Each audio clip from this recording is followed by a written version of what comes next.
तो दोस्तों, साइंस सिर्फ जो है फैक्ट का कलेक्शन नहीं है। मैं क्या बोला? साइंस सिर्फ जो है फैक्ट का कलेक्शन नहीं है। साइंस तब बनती है जब कोई क्यों पूछता है कि कोई चीज़ हुई तो क्यों हुई। आइए आज हम यही बात जानते हैं, यही बात हम पूछते हैं साइंस से कि भैया वेव थ्योरी क्यों फेल हो गई फोटो इलेक्ट्रिक इफेक्ट को बताने में। यहीं से साइंस की स्टार्टअप होती है। अगर आपके मन में जिज्ञासा आती है कि फोटो इलेक्ट्रिक इफेक्ट को बताने में वेव थ्योरी क्यों फेल हुई, तो समझ जाइए आपके दिमाग में साइंस चल रहा है और आप साइंस को जानना चाहते हैं कि आप साइंस जानते हैं। तो साइंस का जन्म वहीं से होता है जो आपके मन में क्यों आता है और क्यों का जवाब आप ढूंढते हैं। तो ठीक है, आज हम लोग इसी क्यों का जवाब ढूंढते हैं और जानते हैं कि वेव थ्योरी क्यों फेल हो गई। तो भैया वेव थ्योरी क्यों फेल हुई उस फैक्ट को जानना चाहेंगे हम लोग। Why fail the wave theory? Why fail?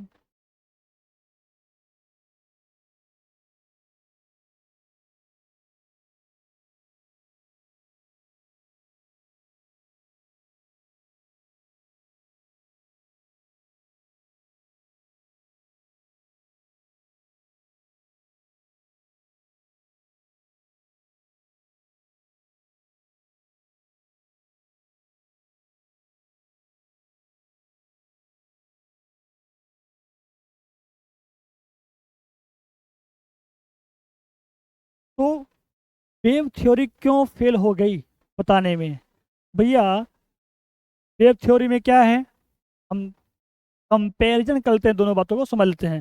भैया वेव थ्योरी में आपने एक बात पढ़ी होगी, किसी भी सोर्स से अगर लाइट आता है, भाई किसी भी सोर्स से जो लाइट आता है क्या होता है, जो इंटेंसिटी आ रही है वो इंटेंसिटी उसके एम्पलीट्यूड के प्रोपोर्शनल के स्क्वायर होता है, आप जानते हैं, है ना।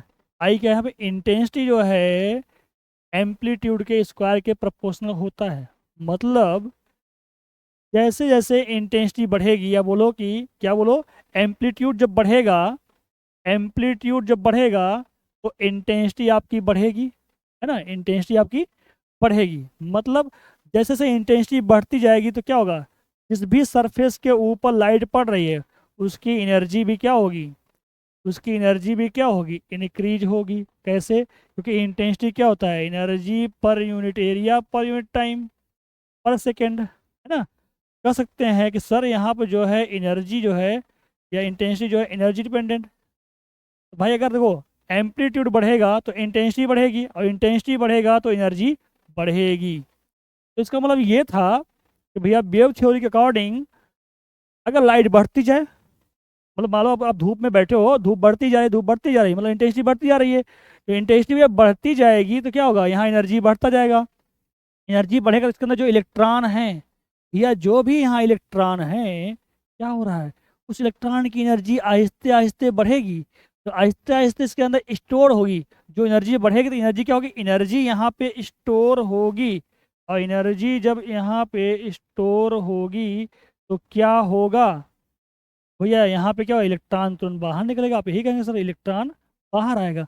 मतलब किसी भी फ्रिक्वेंसी पर, किसी भी फ्रीक्वेंसी पर यहाँ से मेटल के प्लेट से, मेटल के सरफेस से इलेक्ट्रॉन का एजिशन होगा।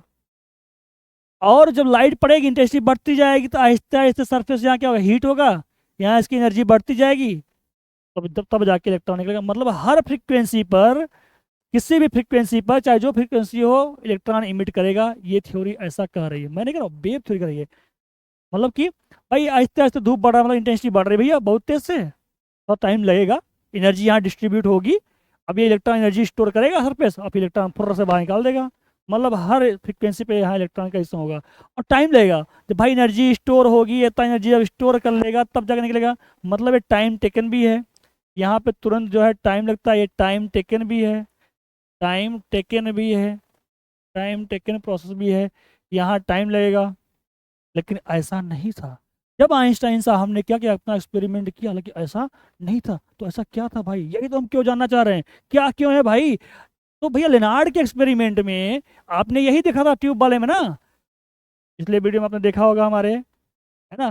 भैया जो यहाँ पर जो कैथोड था, यहाँ क्वाड विंडो से एंट्री हो रही थी, जो यहाँ पे कैथोड पर लाइट पड़ रही थी तो इलेक्ट्रॉन फोर्स से यहाँ तुरंत ही भाग के यहाँ आ रहा था एनोड के ऊपर कैथोड से, यहाँ इलेक्ट्रॉन निकला यहाँ पहुंच गया, ये तो तुरंत ही हो रहा था।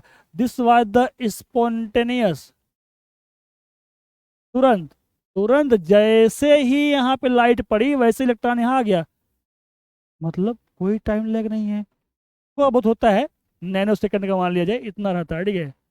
मतलब कि को यहाँ क्वांटम थ्योरी क्या कर रही है, क्वांटम थ्योरी के अकॉर्डिंग जैसे ही लाइट पड़ती है एक सुटेबल फ्रीक्वेंसी की, है ना, जिसको बोला था, बता था थ्रेशोल्ड फ्रीक्वेंसी ज़्यादा ना, थ्रेशोल्ड फ्रीक्वेंसी से ज़्यादा की पड़ेगी, है ना, थ्रेशोल्ड फ्रीक्वेंसी से ज़्यादा की लाइट पड़ती है तो तुरंत ही इलेक्ट्रॉन का एजेशन होता है। लेकिन ये थ्योरी बोलता है नहीं भैया, को किसी भी फ्रीक्वेंसी का लाइट पड़े आहिस्ते आहिस्ते क्या होगा भैया, इंटेंसिटी बढ़ती जाएगी, तो भैया एनर्जी बढ़ती जाएगी, तो एनर्जी स्टोर होगी, इलेक्ट्रॉन निकलेगा धमाधम, टाइम लगेगा एनर्जी, क्योंकि यहाँ सरफेस पर डिस्ट्रीब्यूट होगी पूरे प्लेट के ऊपर, एनर्जी बढ़ती जाएगी।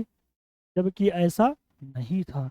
ऐसा क्या था, हाँ भाई कहानी ही बदल दी। अब आपको क्यों का जवाब मिल गया भैया। यहाँ पर जो है, यहाँ पर देखो इंटेंसिटी जो है एम्पलीट्यूड के प्रोपोर्शनल था, मतलब एनर्जी जो है इंटेंसिटी के प्रोपोर्शनल थी, लेकिन यहाँ ऐसा नहीं पाया गया। क्या हुआ, लाइट का बिहेवियर, सर हाँ हमें क्यों का जवाब मिल गया, यहाँ लाइट का बिहेवियर ये अलग था। हाँ बात सही कहा, यहाँ लाइट का जो बिहेव था वेव बिहेव आप सोच रहे हैं, जबकि यहाँ पर वेव बिहेवियर लाइट का नहीं है, वेव बिहेवियर लाइट का नहीं है, कैसा है, पार्टिकल बिहेवियर है, क्वांटा बिहेवियर है।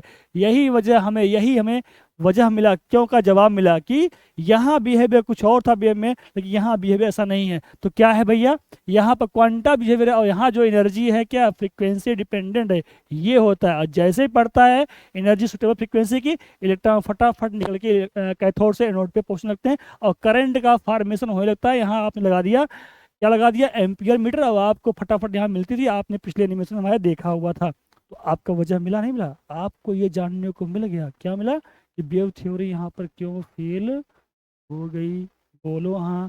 ठीक है, आई होप आप इस बात को समझ चुके हैं। तो अब चलते हैं हम अपने टॉपिक पे, फिर मिलते हैं नेक्स्ट टाइम।